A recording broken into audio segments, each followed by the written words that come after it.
This channel does not promote or promotion any illegal activities. All content provided by this channel is meant only for educational purpose only.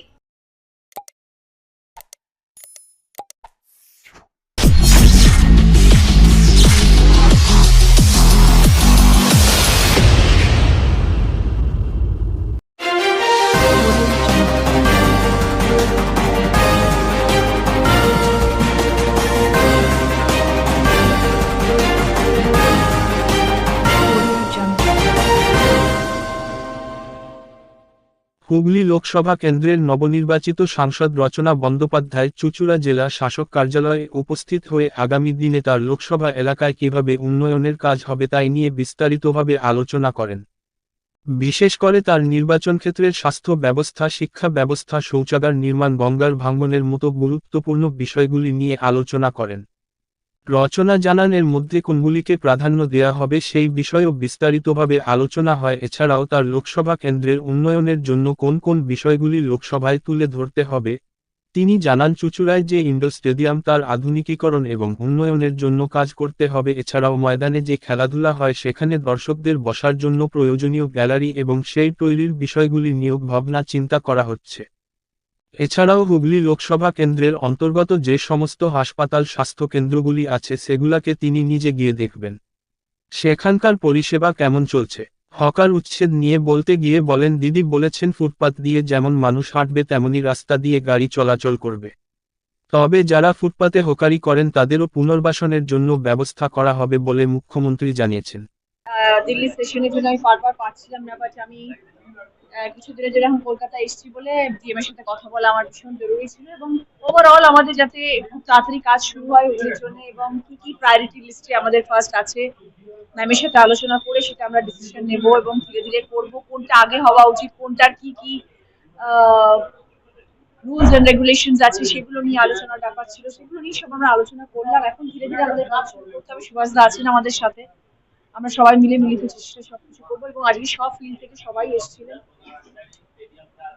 যাদের সঙ্গে আলোচনা করলে আমাদের যা যা topic নিয়ে আমরা আলোচনা করছিলাম সেই সব টপিকে সেসব যেসব কনসার্ন পিপল তারা সবাই আজকে এখানে উপস্থিত ছিলেন, এবং সবাইকে নিয়ে আমরা আলোচনা করেছি যাতে আমাদের চুঁচুড়া, পান্ডুয়া, বলাগড় সবকিছু নিয়ে যাতে আমরা প্রোগ্রেস করতে পারি, কাজ এগোতে পারি। প্লাস যেটা আমার মেইন কথা বলার ছিল যে পার্লামেন্টে কিছু ইস্যুস তোলার ব্যাপার আছে, এবং সেই ইস্যুস গুলো কোনটা আগে তুললে আমার হুগলির মানুষ উপকৃত হয় সেটা নিয়ে একটা বিশাল বড় আলোচনা ছিল ম্যামের সাথে, সেটাও আমরা করেছি আজকে। হুগলি লোকসভা কি প্রায়োরিটি পাচ্ছে?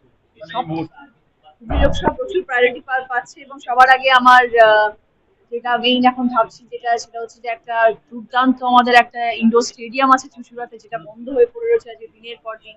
সেটা আমরা যত তাড়াতাড়ি চেষ্টা করবো খোলার জন্য, এবং সেখানে আমরা চেষ্টা করবো সবার আগে যাতে ইয়াং জেনারেশন, নতুন প্রজন্ম যাতে সেখানে নতুন রকম ভাবে স্পোর্টস রিলেটেড যাদের ইন্টারেস্ট রয়েছে সেখানে তারা যাতে উপকৃত হয়, সেখানে যাতে তাদের ট্রেনিং ক্লাসেস শুরু হয়।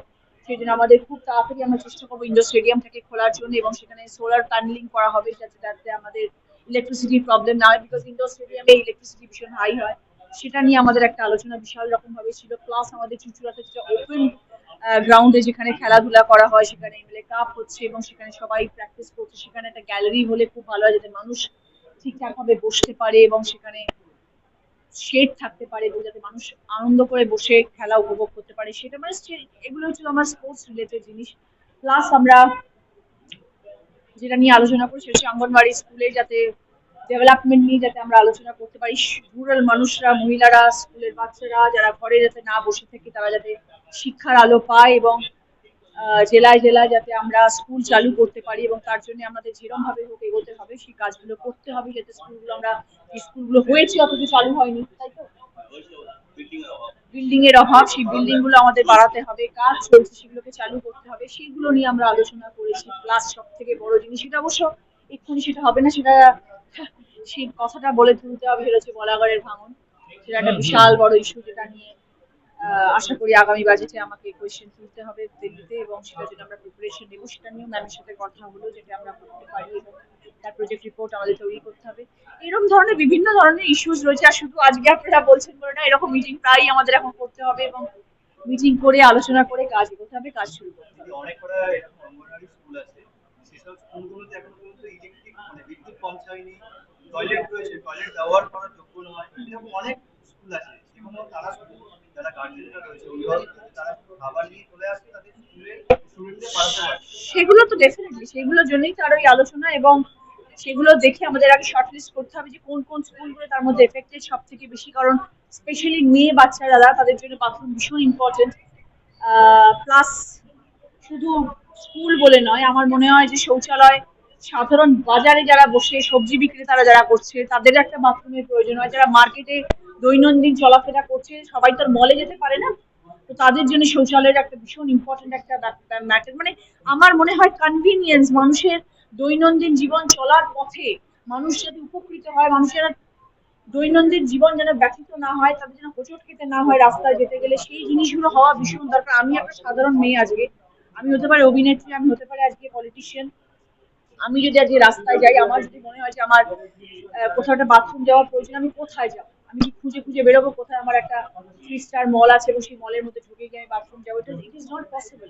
তাই জন্য আমার মনে হয় শৌচালয় হওয়া ভীষণ দরকার, এবং সেটা নিয়ে আমি ভীষণ রকম ভাবে কাজ করার কথা ভাবছি, যাতে পথ চলতি মানুষদের সুবিধা আমরা দিতে পারি।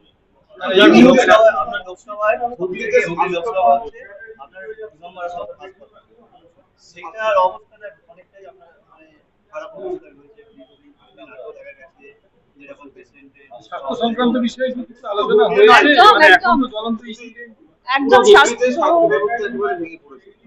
সেটা তো ডেফিনেটলি সেটা একটা বিশাল বড় ব্যাপার, এবং সেটা আমি দিদির সাথে আলোচনা করার ব্যাপার আছে, কারণ সেটা স্টেটের মধ্যে পড়ে এবং আমাকে দিদির সাথে সেটা নিয়ে বসে আলোচনা করতে হবে। সেই হুগলি জেলার চুঁচুড়া, পান্ডুয়া সর্ব জায়গায় এবং অন্যান্য জেলাতেও স্বাস্থ্য ব্যবস্থায় চরম পর্যায়ে খারাপ হয়ে গিয়েছে, এবং শুধু স্বাস্থ্য ব্যবস্থা ইকুইপমেন্টস নয়, স্যানিটাইজেশন ইজ ভেরি ইম্পর্টেন্ট, সেটাও একটা বিশাল বড় ব্যাপার। পরিষ্কার পরিচ্ছন্নতা মেনটেন করতে হবে, এবং পেশেন্ট আসলে যেন তাদের একটা সুব্যবস্থা দেওয়া যেতে পারে, সেটা নিয়ে একটা আলোচনার বিষয়। আমি সবে এসেছি, এখন অনেক কাজ, অনেক কিছু করার, আমার মনে হয় যে মানে পৃথিবী জয় করার মতন একটা কাজের মধ্যে এসে পড়েছি, যে আমি মানে কিছুই যে হয়নি সেটা আমার কাছে এতদিন কিছুই ক্লিয়ার ছিল না। মানে স্বাস্থ্য ব্যবস্থা তো মানে সাংঘাতিক খারাপ অবস্থায় রয়েছে, এবং আমি খুব তাড়াতাড়ি প্রত্যেকটি হাসপাতালে ভিজিটে যাব। আমার অলরেডি ধনিয়াখালীতে আমি ভিজিট করেছি, এবং আগামী দিনে আমি প্রত্যেকটা কনস্টিটিউয়েন্সিতে বড় বড় যে সদর হাসপাতাল আছে সেগুলো প্রত্যেকটা ভিজিট করবো, এবং আমি দেখবো সেখানে কি অবস্থায় আছে এবং কেন হচ্ছে না এবং কি হচ্ছে না, তার জন্য আমি ব্যবস্থা করবো, ব্যবস্থা নেব। এখন অব্দি আমি এখানে কিছু শুনিনি, তবে হকার উচ্ছেদের হকার উচ্ছেদে কিন্তু দিদি বলেনি। দিদি বলেছেন তাদেরকে অন্য জায়গা দেওয়া হয়, যাতে পুনর্বাসন করা হোক, যাতে সাধারণ মানুষ পথ চলতে পারেন, রাস্তার উপর দিয়ে বাসের পাশ দিয়ে যাতে মানুষকে চলতে নয়, মানুষকে ফুটপাথটা দেওয়া হোক, ফুটপাথ দিয়ে মানুষ চলবে, রাস্তা দিয়ে গাড়ি চলবে, যারা ফুটপাথে দোকান করেছেন তাদের জন্য পুনর্ব্যবস্থা করা হোক, এবং সেটা শুধু কলকাতা শহর না, সেটা পুরো পশ্চিমবাংলার জন্য সেটা তৈরি করা হবে, এবং তাদেরকে ভালো জায়গা দেওয়া হবে, এবং মানুষও যাতে রাস্তায় এরকম রিক্সাওয়াল পালার ঠেলা মেরে চলে যাচ্ছে, আমি জিনিস কিনছি সেটা যেন না হয়, সেটা পরিষ্কার পরিচ্ছন্ন জায়গা, একটা দোতলা বিল্ডিং এ গিয়ে যারা জিনিসটা কিনতে পারে, সেই ব্যবস্থা দিদি করার জন্য ব্যবস্থা করছে, এবং সেটা শুধু কলকাতা শহর নয়, আমি চাইবো সেটা সর্ব জায়গায় হোক। শহরে লাগছে সকাল মানে সকালে সরে যাওয়ার জন্য আগামীকাল থেকে এসডিও বেরোনোর কথা, চুঁচুড়া শহরে এখনো কোনো রকম উচ্ছেদ হয়নি। বিধায়ক বলছেন যতক্ষণ না পুনর্বাসন হবে কাউকে তুলতে দেবো না। পুনর্বাসন তো নিশ্চয়ই হবে, এবং দিদি তো সেটার জন্য ব্যবস্থা করছেন, করবে না, এবং দিদির সাথে এটা আলোচনা করা উচিত আমাদের বিধায়ক মহাশয়ের, যে আমাদের যদি হকার উচ্ছেদ হয় সে তারা পুনর্বাসনের জন্য তাদের কি ব্যবস্থা করা হচ্ছে, এবং সেটা প্ল্যান করেই নিশ্চয়ই তাদেরকে সরানোর